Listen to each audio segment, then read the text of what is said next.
With our oil pan all cleaned up, let's go ahead and get our drain plug torqued before we throw it up in the car, because hey, why not? We're right here, right? So the drain plug torque here is 25 Newton meters, which is about 18, what the hell? Oh, for heaven's sake, are you kidding me? Well, I think we have a problem. Welcome back to the shop, I'm Jason. And today what we're gonna be working on is fixing this oil pan. This is the oil pan to my 2010 X5. And as you can see, we have a stripped drain plug. I'm not actually all too surprised by this because when I dropped the pan inside, there were a bunch of small aluminum threads. So I went ahead and I chased the threads and retapped them because somebody had put them in a little sideways at some point. That doesn't seem to have helped. We just achieved 9 Newton meters, which is nowhere near enough torque on here, which also means it's gonna drip. Now, I'm pretty sure it was dripping from the drain bolt before, as well as just about everywhere around the side of this oil pan because the old seal was toast. It was completely cooked. Take a look at that video. That's Project Cheapskate, where I'm replacing the oil pan seal. We're resealing the differential. We're gonna take care of a whole bunch of stuff while we're in there. Famous last words, I know. Today what we're gonna do is we're gonna be installing a 12 by 1.5 Time-Sert. What this is a bit more of an advanced style helicoil, which is probably more commonly known, that uses one of these sleeves. This is a steel sleeve that's gonna go down into this aluminum pan, designed for this. Now there are 2 kits that you can get. One kit has a tapping die that helps to straighten everything out, or you can get this kit. This one's slightly cheaper. I'll have prices to everything down below. You can find these on Amazon really easily. I've used these before. The previous one was an SAE drain plug on my Trailblazer SS. Boy, that was a fun car. This is a metric drain plug, so we needed something different. To attempt to make sure that I'm drilling straight and tapping straight into this guy, instead of getting the Time-Sert with the special guide, I have this tap guide here. This is a metric tap guide. And what's interesting is the drill bit size inside of our kit here for a 14 by 1.5 is actually a 31/64, which coincidentally fits perfectly in the number 12 metric slot. And then we're gonna be installing these guys down in there. So our first step is to make sure that we can drill this guy out nice and clean and straight, which is where this guy will come into play. I wound up going this direction and getting a multiple size tap guide instead of the singular one that would have come with the Time-Sert. Well, because I break stuff often and I have more options this way. You know, at this point, you've probably already looked at my Amazon link below and you went, holy moly, that's how much a Time-Sert costs? Yes, they are more expensive than helicoils. There is a big difference though between a helicoil. The helicoil is just the threads going back into the aluminum, whereas this is a complete insert. Now, I do recognize that helicoils do add significant strength to your bolt location. However, this is designed for continued use in and out, which is what an oil drain plug is going to get. Now, obviously the uses are spread apart, but they're gonna be removed multiple times. If you really wanna see some great information on the strength of helicoils and any of the other options, Time-Serts out there, I'll drop a link down below to Project Farm. He did a fantastic video showing the strength and the differences between all of these different types of thread inserts. In my case, I'm definitely going this route because I know I'm gonna wanna drain the oil multiple times through the life of my ownership of this vehicle. Following the instructions, we're gonna start by drilling it out. And for that, you could do this in the car, absolutely. However, in the car, you run the risk of leaving any bits of shavings in there. Obviously, I'm gonna be doing this where the shavings are gonna fall in because I'm on a workbench. In the car, they're gonna be trying to come out. Your most important thing that you can do is to coat your drill bit in some nice thick grease, something that's going to try to stick to all of those bits. The next thing that you can do is you can finish your whole job and you can get some sacrificial oil.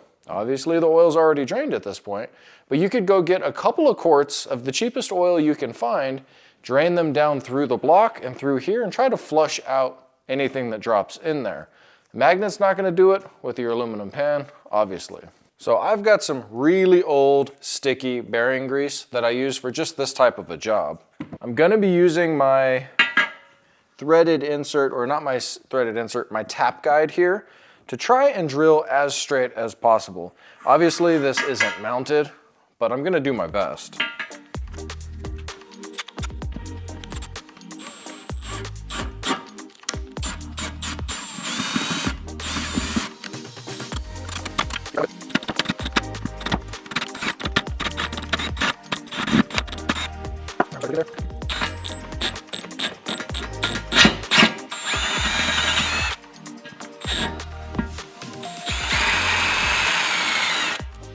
So our next step is to counterbore, and what that does is it gives your insert somewhere to recess down in. So here's our counterbore tool here, and then our insert has a lip at the top that fits the depth of this counterbore. So I'm going to do the same here. I'm going to just throw a little bit of grease all around, and it's the size of our drill bit. So go ahead and get this. Down. And it has a stop position on it, so you can't over drill this. You want to take your time. Now we can move to the task of tapping our threads. Now when you get your kit, it's going to say M12 by 1.5.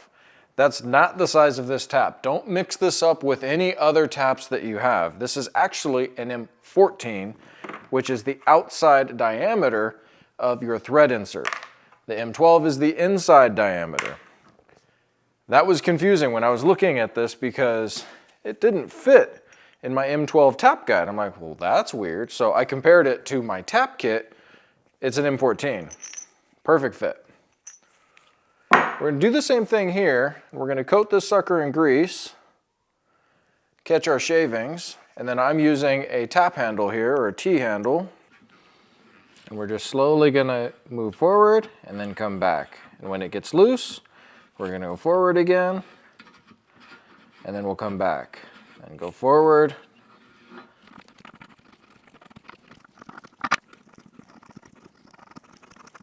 Okay, that means we're all the way through. Back it back out, and we'll blow all this extra debris out of there with some brake clean. With our threads all set, all cleaned out, our next step is to drive in one of our inserts. The instructions don't call for any type of thread locker or thread sealant for a couple of reasons. When you're using the special tool, it's actually tapered at the bottom. So as it seats at the top, eventually it will bottom out and you'll drive past that seat on the bottom, flaring it and locking it in place. Being that I don't like oil leaks, I'm also going to throw a little bit of Loctite 262 that I have on hand because we'll see, hopefully it doesn't leak, right? That's the goal here. So the other thing you got to do is you have to coat this in oil so that it'll drive through nice and easy. I've got some tranny fluid here in a bottle that makes this easier to move around, so I'll be using that. Let's go ahead and get our fluid on our driver. Then we're going to put our insert on top of that, and it's going to bottom out as we're installing it, which is how you drive it in right there to your workpiece. Now it's ready for my Loctite. We're going to be installing this with a T-handle just like our threads. We'll spread our Loctite around. That looks good there. Let's go in.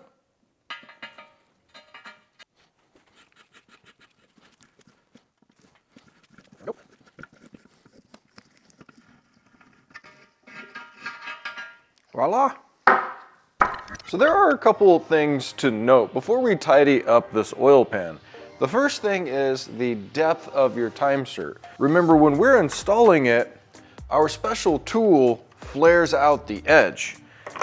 Well, one thing to note on this oil pan is these are about 16.5 millimeters and the oil pan is about 12, which means that the flare is not going to be in the oil pan. Thankfully, I put red Loctite on mine, so it's not moving anyhow. With that, I went ahead and I trimmed the excess off of the inside of my oil pan. Granted, you couldn't do this in the car. You'd want a shorter plug, like I believe there's a 9.2 millimeter kit that they offer. So yeah, keep that in mind. So what I did was I just trimmed mine up so that when I drain the oil, it's got a nice smooth surface to get out, just like it did before. As we're going together here, we're going to be putting a new drain gasket on here, and we're going to be hoping to be able to achieve that 25 Newton meters of torque. So let's see, wish us luck.